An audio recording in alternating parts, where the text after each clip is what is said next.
Good morning, boys and girls of the vinyl community. I hope you guys are all well this morning, afternoon or evening, wherever you are in the world. Haven't been on for a wee while due to various things, work and socialising, quite a hectic summer calendar, which is good in one way. It's good for your mental health, getting out and about and seeing your friends and various other things, going to gigs or doing what you need to do, but it's kind of heavy in the wallet. But well, never mind, you can't take it with you. As a wise man once said, there are no pockets in a shroud. Anyway, so this wee video of the day, I had watched a couple of videos where people are doing their top 10 most listened to albums, which is a challenge in itself, because for me that changes, right? I'd struggle with that, to be honest, to have a consistent top 10 listened to albums. So I was very interested in watching their videos, the kind of guys I watch regular on the vinyl community. Quite a few of them seem to be doing it. But what I did notice was when they were doing it, some of the records that they had chosen as their most listened to, they seemed to instill or remind them of happy memories of good times back in the day. You know what, maybe sugared a wee or jogged a wee memory for them, something that they enjoyed or a good memory that the record's related to. So I thought, you know what, I would really struggle with a top 10 most listened to because it does change. So I thought, you know what, I'm going to combine the two and I'll just manufacture my own little thing. So yeah, it is 10 records that I listen to a lot.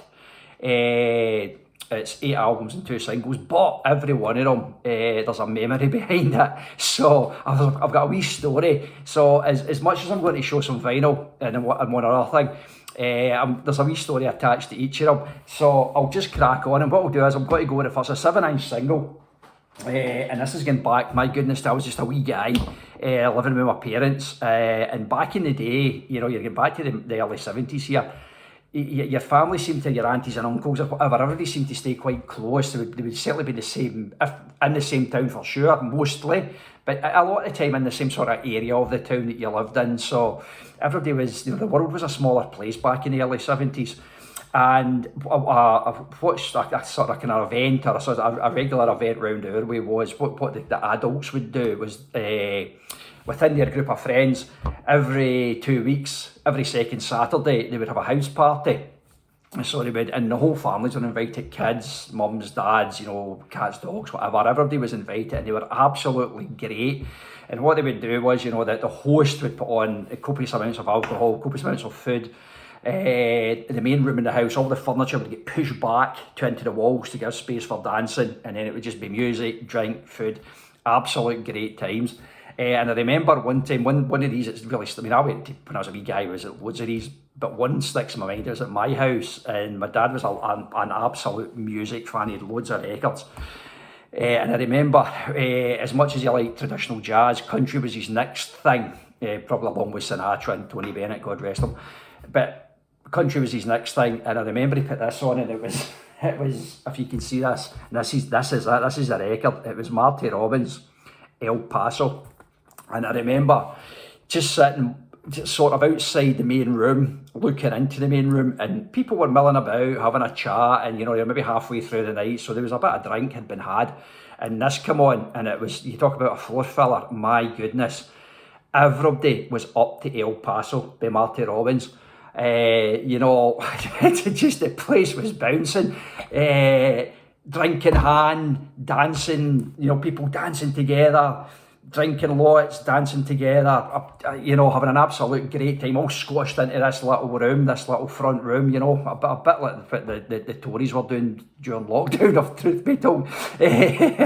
So you had all these people up dancing. It was a great memory, and it was Marty Robbins' El Paso, and I just remember that the place seemed to be absolutely bouncing, and it's a fantastic memory.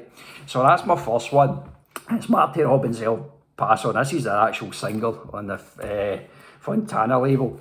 It's an okay nick for its, I don't have a lot, unfortunately. I didn't inherit a lot of my dad's records, hardly any in fact, so but that's a different story for a different day. So anyway, at least there it is, Marty Robbins' El Paso. House parties back in the 70s, party on. Second one's a 7-inch as well, and this is this is a bizarre one. Carrie Johnston Real fashion reggae style. Now this was an absolute cracking 7-inch single back in the 80s. I think 87 it came out. Now this is really, this is a googly. I've really bulged as a googly with this one because I don't know anything about Carrie Johnson. Did he do any other records? Did he do an album? I haven't got a clue. Is he still alive? Who is he?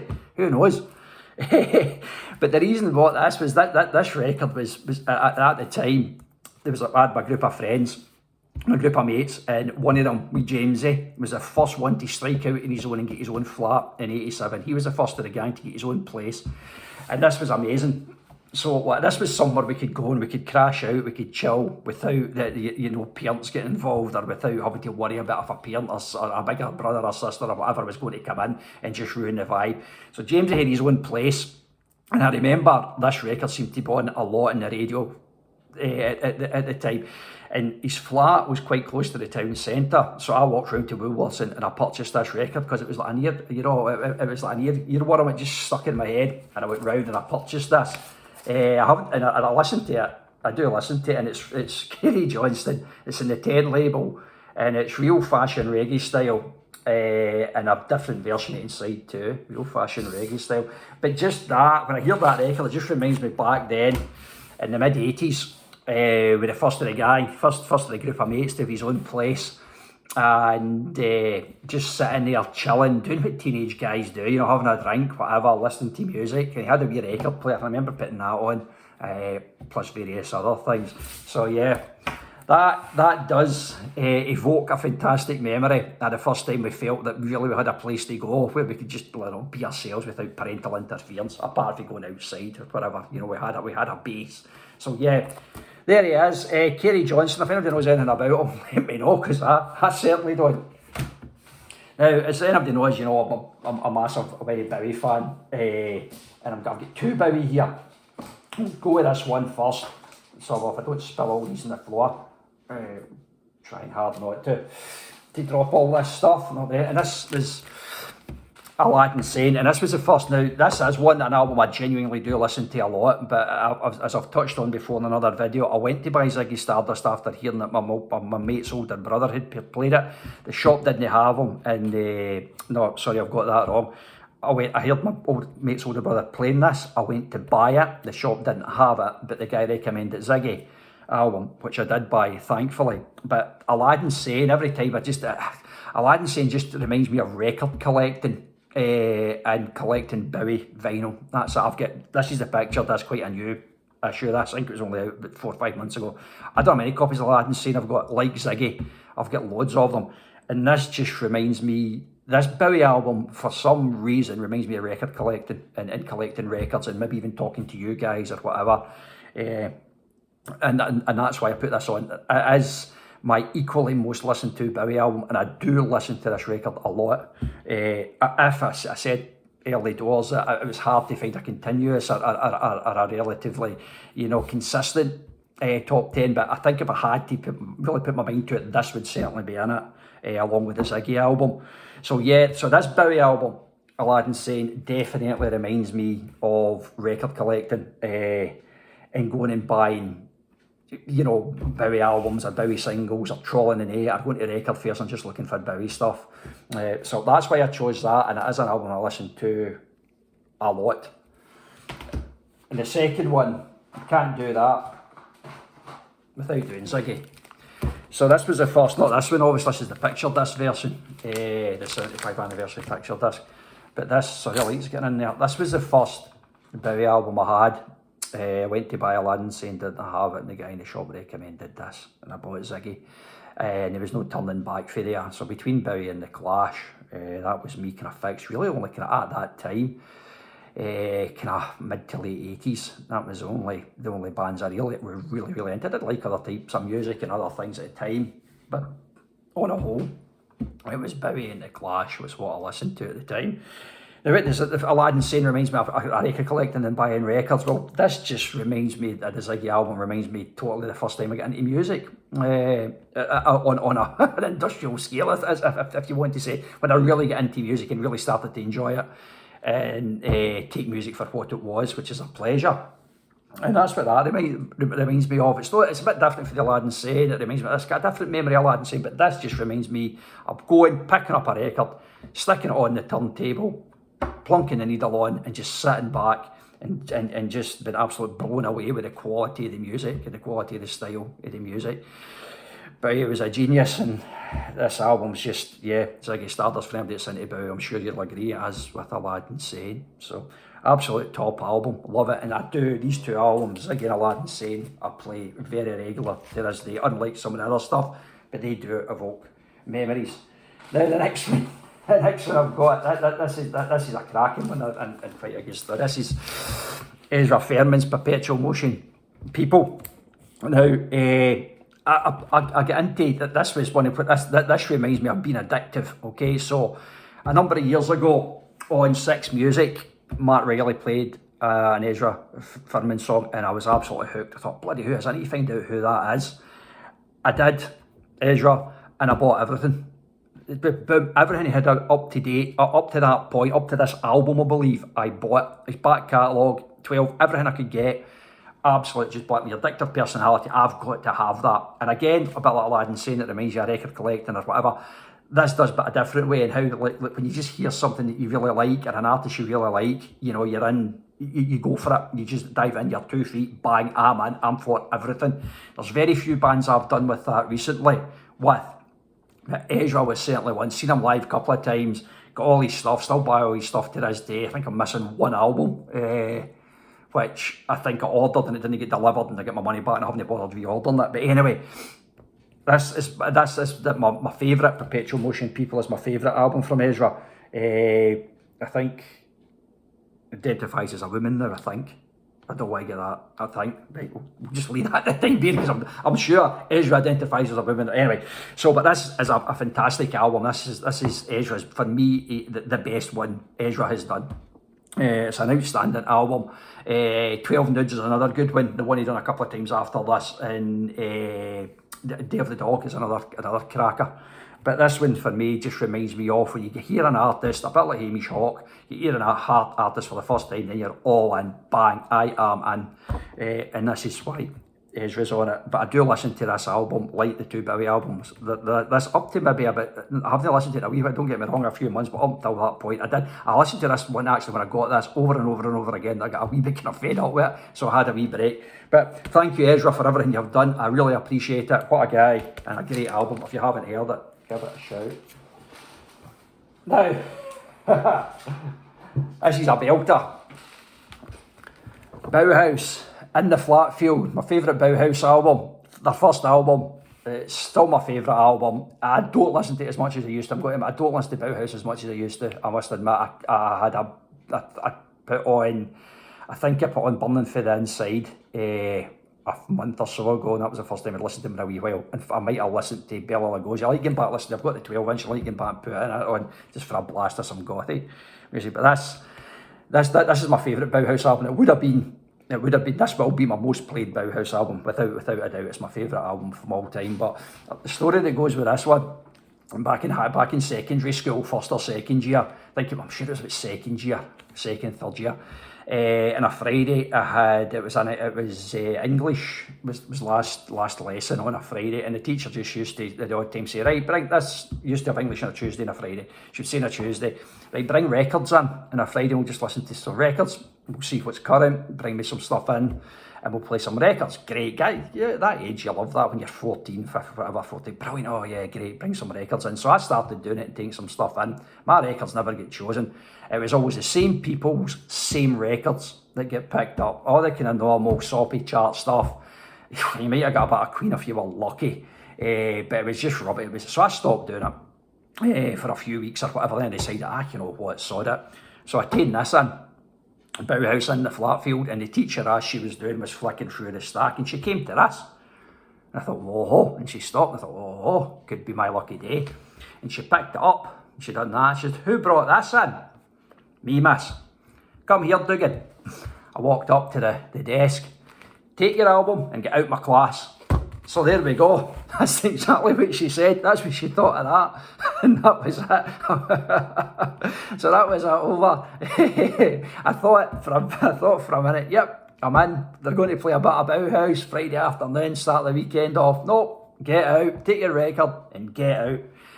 So yeah, what a brilliant album and what a funny memory. I was just every time I flick through and I pick this up, like loads of the other ones, I think about that moment when I get flung out of the class for having the audacity to take a Bauhaus record into school. Anyway, there we go. Getting a bit more up to date now. B.A. Johnston, Canada's finest, Hamilton, Canada. Brilliant. I've seen a lot of videos on with Canadian guys, the 10 Canadian bands, all their favourite Canadian bands. This guy's never on it. What's going on with you Canadian guys? I think he's at it, seriously. A few Canadian guys, there's only two reasons he's doing that. One, he's no Canadians in the first place, he's Americans and he's at it. Secondly, you're trying to keep this guy to yourself because he's that good and you don't want anybody else to hear him. He's jealous. You want to keep him to yourself. He's your guy. I get that. He's absolutely superb. That's him there with a t-shirt over his head, and that's basically what you see, there's what you get with B.A. Johnston. He's more or less a one-man band, although recently has picked up a drummer and a guitarist to go on tour with him, or certainly to cut discs, to make vinyl. He's brought some other musicians in. What's the memory here with B.A. Johnston? Again, it's just when you get something, the man has find something refreshing. I play this is my most played. The Skid's Hot Tonight. This is the album. B.A. Johnston I do play the most because it's got all the this is the ones I heard when I heard them again when I heard B.A. Johnston first was on a radio show, a YouTube radio show. It's got We're All Going to Die on it, and Your Car Is a Bin, which is a good song. He's sort of non-political Billy Bragg mixed with the lyrics of Half Man, Half Biscuit. So if you're going to go down that road, then that's a winner for me. What the memory this reminds me of. This reminds me actually back in the day when there was a local venue in my town. And guys would just get up and they would just free mic. They would just get up with a guitar and free mic and stuff like that. And B.A. Johnston kind of reminded me when I heard them. I thought, God, that takes me back to those guys that would just get up, beat up acoustic or whatever, and just batter out tunes in the free mic night. And that's like a bit of that. He is very good. If you've never heard him, you should give him a shot. He's got a load of albums out there. You can't get them in the UK. You've got to order them straight for him in Canada, but he'll send them over really quickly to you. He's really easy to deal with, and he always puts a couple of wee freebies in as well, which is good. But he's definitely Canada. You can forget Rush and Celine Dion and all that shite. B.A. Johnston's the best Canada's ever had, and if any other Canadian guys want to argue with me, well, I'll set my dug in them. It's as simple as that. So B.A. Johnston, it reminds me of do it yourself, fuck it, have a go. Brilliant. Again, somebody else getting a bit more up to date is Hamish Hawk. And Hamish was similar to Ezra. Heard them in Six Music, heard the song, brilliant, and bought everything, and I've continued to buy everything that he's ever done. Now, this is my most listened to. This Heavy Elevator is my favourite Hamish album. I do listen to it a lot. I was actually just listening, I wasn't listening to this one, I was listening to another Hamish Hawk album this morning. But this, when he toured this album, he'd done small local public libraries round about my area, west coast of Scotland, and they were all matinee shows in the afternoon. He'd done one in there's a town just 8 miles back on the coast, right on the Ayrshire Riviera as we call it, and he played in the library in there, and myself and my wife went. It was a Sunday afternoon, it was a really hot day, it was lovely. We had a couple of drinks, it was a lovely day, and that just reminds me of this. And he played mostly this album, he was touring this album at the time, and he played most of the songs off this album and a couple of others. And this album, when I put this on list, it reminds me of that day, just going out and have a lovely time with your nearest and dearest and just having a nice day. You don't need to go far, you're only 8 miles away, and just having a nice day, having a drink, having some great music. What a show he put on. He's a total showman. Going to see him again in February, actually, in Glasgow. But that reminds me of that, just spending time with your nearest and dearest, just having a nice day. And everything works. You've got your person you want to be with most, you've got a couple of nice beers, and you've got some absolute cracking music. So Hamish Hawk, I do listen to this album a lot. And I was listening to Hamish this morning actually. So there we go. I don't know how many of these are. I've lost count. So if somebody's keeping count, then keep count. Thank you for keeping count. Second one now. This is going to resonate with the UK guys, especially my age guys, and they're maybe 50, I'd say that 10-year spread, 50 to 60, because you're going to like this.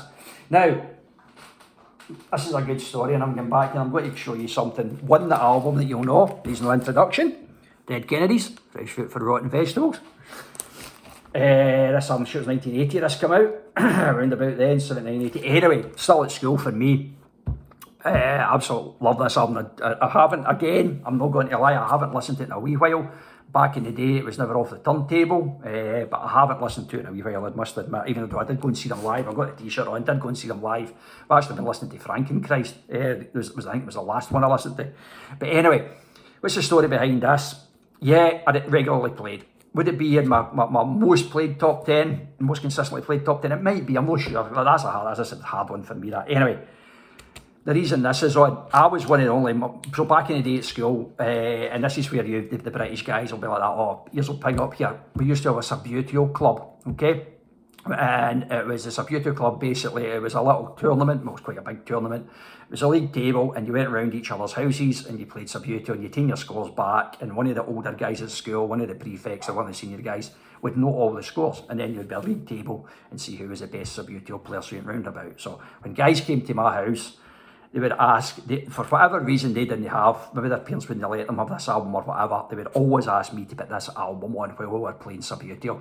So, Fresh Fruit for Rotten Vegetables just reminds me of a wee guy playing the Subbuteo, called the Subbuteo League, the school Subbuteo League.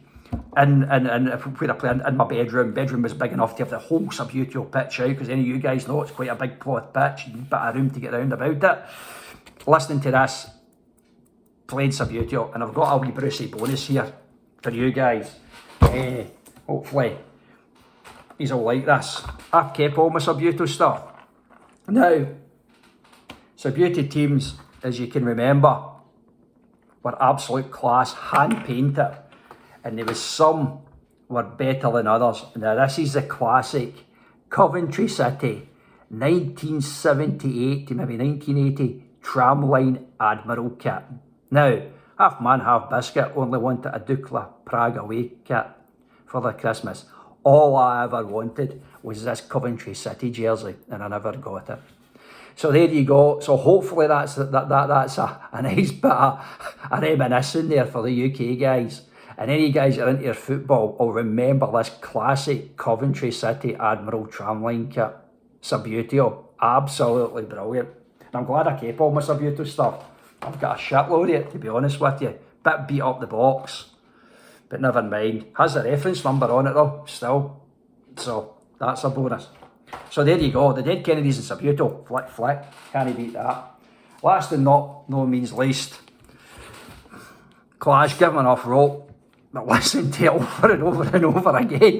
This is easily I would think consistently since I bought this back in the day, the album I have listened to most. I don't think it'll come close, even the Bowie ones. This is it. Give 'Em Enough Rope. This is a German pressing of it. So yeah, this album just reminds me again of how much I love the Clash. God rest you, Joe Strummer.